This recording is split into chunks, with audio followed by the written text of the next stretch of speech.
இன்றைக்கி ஆனியன் போண்டா எப்படி செய்யலான்னு பார்க்கலாம். என்னோடய சேனலை ஃபஸ்ட் டைம் பார்க்குறீங்கன்னா சப்ஸ்கிரைப் பண்ணிக்கோங்க. பக்கத்தில் இருக்க பெல் ஐக்கானை கிளிக் பண்ணிக்கோங்க. ஒரு பவுல் எடுத்துகிட்டு 1 கப் அரிசி மாவு போட்டுக்கலாம். 1/4 கப் மைதா சேர்த்துக்கலாம். 1 டீஸ்பூன் பேக்கிங் சோடா போட்டுக்கலாம். அதுக்கு தேவையான அளவு உப்பு சேர்த்துக்கலாம். 1/2 கப் தயிர் ஊற்றிக்கலாம்.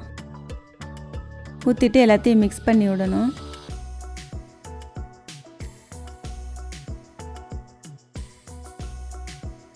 கொஞ்சமாக தண்ணி ஊற்றி பிசைஞ்சிக்கலாம்.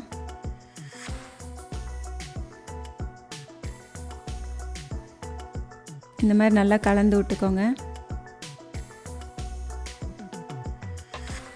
1 டீஸ்பூன் தனி மிளகாய் தூள் போட்டிருக்கேன். போட்டு அதையும் நல்லா மிக்ஸ் பண்ணி விடணும். கட்டி இல்லாமல் நல்லா கலந்து விடணும். 2 பச்சை மிளகாய் பொடியாக கட் பண்ணி போட்டுக்கலாம். 1 துண்டு இஞ்சி இந்த மாதிரி பொடியாக கட் பண்ணி சேர்த்துருக்கேன். 3 வெங்காயம் இந்த மாதிரி நீளமாக கட் பண்ணி போட்டுக்கோங்க. கொஞ்சமாக கொத்தமல்லி இலை தூவி விட்டுக்கலாம். போட்டு எல்லாத்தையும் நல்லா மிக்ஸ் பண்ணி விடணும்.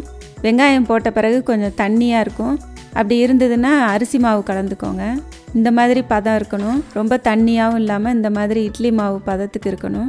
அடுப்பில் வாணலி வச்சுட்டு கொஞ்சமாக எண்ணெய் ஊற்றிக்கலாம். பொரிக்கிறதுக்கு தேவையான அளவு எண்ணெய் ஊற்றிட்டு எண்ணெய் காஞ்ச பிறகு இந்த மாதிரி போட்டு எடுக்கலாம்.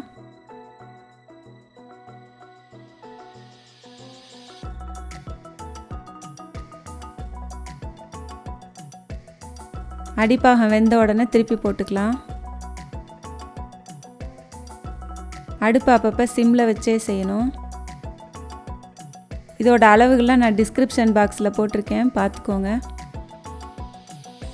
இது நல்லா பொன்னிறமாக வந்த உடனே எடுக்கணும். ரெடி ஆயிடுச்சு. இதை செஞ்சு பாருங்கள். இதை செஞ்சு பார்த்துட்டு உங்களுக்கு பிடிச்சிருந்தா லைக் பண்ணுங்கள், ஷேர் பண்ணுங்கள். என்னோடய சேனலை சப்ஸ்கிரைப் பண்ணிக்கோங்க. தேங்க்யூ.